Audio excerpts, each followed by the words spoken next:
Hello all, welcome to my channel Jo Arts and Creatives. இன்னைக்கு நம்ம hand embroidery classல back stitch எப்படி பண்றது அப்படினு பார்க்கலாம். இது நம்ம ஆல்ரெடி ஃபர்ஸ்ட் கிளாஸ்லயே பார்த்துட்டோம். ரன்னிங் ஸ்டிட்சும் பேக் ஸ்டிட்சும் பார்த்திருந்தோம். அது கூட இது பேக் ஸ்டிட்சோட வேரியேஷன்ஸ், பேக் ஸ்டிட்ச் யூஸ் பண்ணி அதுக்கு அப்புறம் என்னெல்லாம் ஸ்டிச்சஸ் போடலாம் அப்படிங்கறத பத்தி பார்க்கலாம். அதுக்கு ஃபர்ஸ்ட் நார்மல் பேக் ஸ்டிட்ச் எப்படி போடுறது அப்படினு பார்க்கலாம். அதுக்கு நீடில்ல த்ரெட் கோர்த்து எடுத்துக்கலாம். அப்புறம் கிளாத்தோட அடிப்பக்கத்துல இருந்து நூலை வெளியே விட்டு கொஞ்சம் டிஸ்டன்ஸ் விட்டு நீடில பஞ்ச் பண்ணி எடுத்துக்கலாம். அப்புறம் கொஞ்சம் டிஸ்டன்ஸ் விட்டு ஃபர்ஸ்ட் எந்த அளவு கேப் விட்டோமோ அதே அளவு கேப் விட்டு நம்ம த்ரெட்டை பேக்கில் கொண்டு வந்து நம்ம ஃபர்ஸ்ட் ஸ்டிச் வெளியே எடுத்தோம் இல்லையா, அதே இடத்துல திரும்ப பஞ்ச் பண்ணி எடுக்கிறோம். இப்போ ரன்னிங் ஸ்டிச்லன்னு வரச்சுல ஒவ்வொரு ஸ்டிச்சுக்கும் கொஞ்சம் கொஞ்சம் கேப் இருக்கும். இது அப்படி இல்லாமல் கண்டினியூவாக லைன் மாதிரி வந்துடும். நம்ம ஃபர்ஸ்ட்டு ஒவ்வொரு வாட்டியும் கிளாத்துக்கு மேலேருந்து குத்தி அடிப்பக்கம் எடுத்து ஸ்டிச் பண்ணுறது எப்படின்னு பார்த்தோம். இப்போ இதில் நம்ம ஆல்ரெடி போட்டிருக்க ஸ்டிச்சோட பக்கத்தில் நீடியில் விட்டு வெளியே எடுத்த த்ரெட் இருக்கும்ல, அதை தாண்டி கொஞ்சம் டிஸ்டன்ஸ் விட்டு நீடியில் வெளியே எடுத்து எப்படி பண்ணுறதுன்னு பார்க்கலாம்.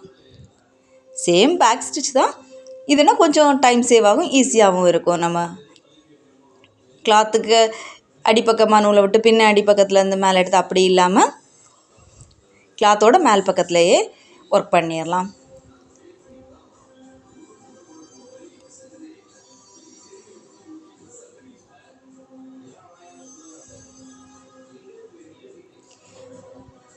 உங்களுக்கு எந்த மாதிரி ஸ்டிச் பண்ணதுக்கு ஈஸியாக இருக்குன்னு தோணுதோ அந்த மாதிரி பண்ணுங்கள்.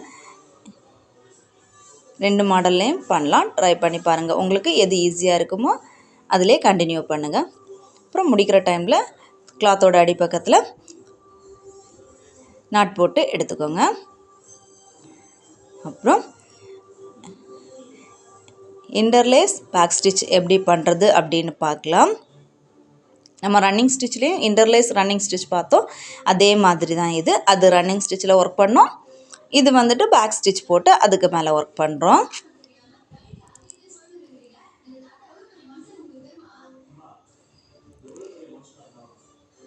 அதுக்கு ஃபுல்லாக ஒரு லைன் ட்ரா பண்ணி அதில் பேக் ஸ்டிச் போட்டு எடுத்துக்கலாம். அப்புறம் நான் வந்துட்டு ஆன்லைனில் free hand embroidery course conduct பண்ணிகிட்ருக்கேன். இன்ட்ரெஸ்ட் உள்ளவங்க வாட்ஸ்அப் குரூப்பில் ஜாயின் பண்ணிக்கோங்க. இந்த வீடியோவில் வாட்ஸ்அப் நம்பர் தரேன், இன்ட்ரெஸ்ட் உள்ளவங்க ஜாயின் பண்ணி கிளாஸில் அட்டன் பண்ணுங்கள். வீடியோஸ் இங்கே யூடியூப்பில் இருக்கும், நீங்கள் பார்த்து ஒர்க் பண்ணி குரூப்பில் சென்ட் பண்ணுங்கள். நான் பார்த்துட்டு கரெக்ஷன் பண்ணுறேன். இது வந்துட்டு ஒரு 2 month டியூரேஷன் கோர்ஸ் தான். ஒரு வேல்யூபிளான சர்டிஃபிகேட் தந்துடுவோம். சர்டிஃபிகேட்டுக்கும் கொரியருக்குமா சேர்த்து ஒரு 300 வரைக்கும் பே பண்ணுறது மாதிரி இருக்கும். இன்ட்ரெஸ்ட் உள்ளவங்க ஜாயின் பண்ணிக்கோங்க. இது ஒவ்வொரு ஸ்டிச்சுக்கும் தனித்தனியாக இமேஜ் போடுறது கொஞ்சம் கஷ்டமாக இருக்கும் அப்படின்னா நீங்கள் பேக் ஸ்டிச் எடுத்தீங்கன்னா அதில் நார்மல் ஸ்டிச், இன்டர்லேஸ் எல்லா ஸ்டிச்சும் சேர்த்து ஒரு இமேஜாக ட்ரா பண்ணி அதில் ஒர்க் பண்ணி சென்ட் பண்ணுங்கள். சில ஸ்டிச்சஸ்க்கெல்லாம் தனித்தனியாக போடலாம், இமேஜஸ் நல்லாயிருக்கும். சிலது கொஞ்சம் கஷ்டமாக இருக்கும், அதனால 2-3 ஸ்டிச்சஸை சேர்த்து ஒரு இமேஜில் அப்ளை பண்ணி குரூப்பில் சென்ட் பண்ணுங்கள். இப்போ ஃபுல்லாக பேக் ஸ்டிச் போட்டு முடிச்சுக்கிட்டேன். கிளாத்தோட அடிப்பக்கத்தில் நாட் போட்டு எடுத்துக்கலாம். அப்புறம் இன்னொரு கலர் த்ரெட் எடுத்துக்கிறோம், அதாவது கான்ட்ராஸ்ட் கலரில் ஏதாவது எடுத்து நம்ம ஆல்ரெடி போட்டிருக்க பேக் ஸ்டிச்சோட கீழ்ப்பக்கத்தில் இருந்து நம்ம த்ரெட்டை விட்டு எடுத்தோன்னா நீடில் மேல் பக்கமாக கொண்டு போயிட்டு திரும்பவும் கீழ்ப்பக்கமாக எடுக்கிறோம். நம்ம ஒருவேளை ஸ்டார்டிங்கில் நம்ம மேல் பக்கத்தில் இருந்து தொடங்கினோன்னா கீழ்ப்பக்கத்தில் இருந்து திரும்ப திரும்ப மேல் பக்கத்தில் வந்து பண்ணணும். அப்படி கிளாத்தில் படாமல் த்ரெட்டுக்கு உள்ளாடி மட்டும் உள்ளாடி விட்டு நீடில் உள்ளாடி விட்டு வெளியே எடுத்துக்கலாம். அப்போ ஒரு ட்விஸ்ட் பண்ணது மாதிரி கான்ட்ராஸ்ட் கலரில் வந்துடும். இதெல்லாம் அவுட்லைன் கொடுக்குறதுக்கெல்லாம் பார்க்குறதுக்கு அழகாக இருக்கும். நீங்கள் இமேஜஸ்லேயோ இல்லை ஏதாவது ட்ரெஸ்ஸோட பார்டர் லைன் கொடுக்குறதா இருந்தால் கூட இந்த ஸ்டிச்செல்லாம் யூஸ் பண்ணலாம். கான்ட்ராஸ்ட் கலர் ட்ரெஸ்ஸோட கலர்களில் ஒர்க் பண்ணுறப்போ பார்க்குறச்ச அழகாக இருக்கும்.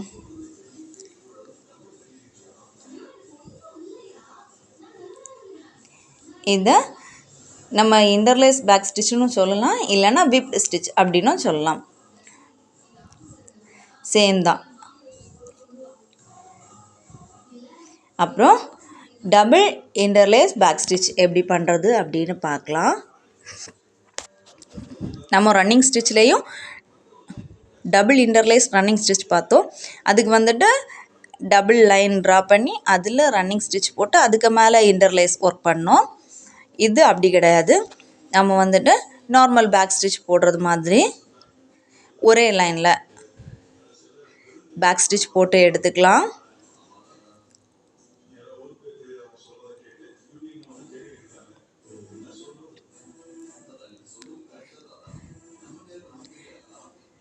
நீடில் கிளாத்தோட அடிப்பக்கத்துலேருந்து வெளியே எடுத்து பேக்கில் கொண்டு வந்து ஆல்ரெடி போட்டு முடிச்சிருக்க ஸ்டிச்சோட பக்கத்தில் பஞ்ச் பண்ணி கிளாத்தோட அடிப்பக்கத்தில் வெளியே எடுக்கிறோம் நூலை. அப்படி கண்டினியூவாக பண்ணிகிட்ருக்கோம். நம்ம கிளாத்தோட மேல் பக்கமே வச்சு நீடில் பஞ்ச் பண்ணி எடுக்கிறோம் அப்படின்னா கிளாத்தோட அடிப்பக்கத்தில் நம்ம விரலை கொஞ்சம் சப்போர்ட்டுக்கு கொடுத்துக்கலாம். எங்கே நம்ம நீடில் விட்டு எடுக்கிற டைமில் ஒரே டிஸ்டன்ஸ் பார்த்து எடுக்கிறதுக்கு ஈஸியாக இருக்கும். அப்புறம் கிளாத்தோட த்ரெட்டோட அடிப்பக்கத்துலேருந்து ஃபர்ஸ்ட் ஸ்டிச்சுக்கு கீழ்ப்பக்கம் நூலை விட்டு வெளியே எடுத்துட்டு ரொம்ப டைட்டாக இழுக்காமல் கொஞ்சமாக லூஸ் விட்டு இழுத்துட்டு ஃபர்ஸ்ட் ஸ்டிச்சோட உள்பக்கமாக விட்டு வெளியே எடுக்கிறோம். ரொம்ப டைட்டாக பிடிச்சி இழுத்தோன்னா கோடு மாதிரி வந்துடும். கொஞ்சம் லூஸ் விட்டு எடுத்தோன்னா ஒரு சர்க்கிள் ஷேப்பில் வந்து கிடைக்கும். அப்புறம் நெக்ஸ்ட்டு ஸ்டிச்சில் போயிட்டு முன்னாடி உள்ள ஸ்டிச்சில் உள்ளாடி விட்டு வெளியே எடுக்கிறோம்.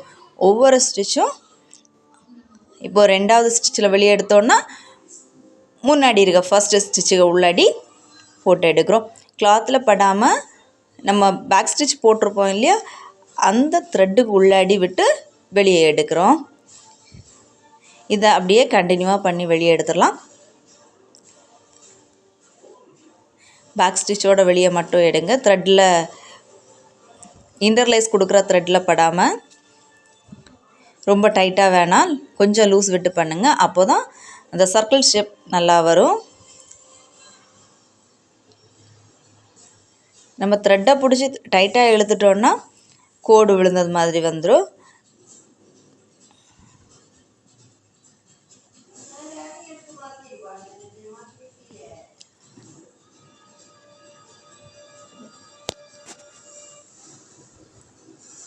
இது நம்ம பேக் ஸ்டிச் போட்டதோட மேல் பக்கமும் கீழ்ப்பக்கமும் சர்க்கிள் ஷேப்பில் வந்து கிடைக்கும். இதுதான் டபுள் இன்டர்லேஸ் பேக் ஸ்டிச். கடைசியாக நீடில் அடியில் விட்டு நாட் போட்டு எடுத்துக்கலாம். நீங்களும் ஒர்க் பண்ணி ட்ரை பண்ணுங்கள். தேங்க்யூ.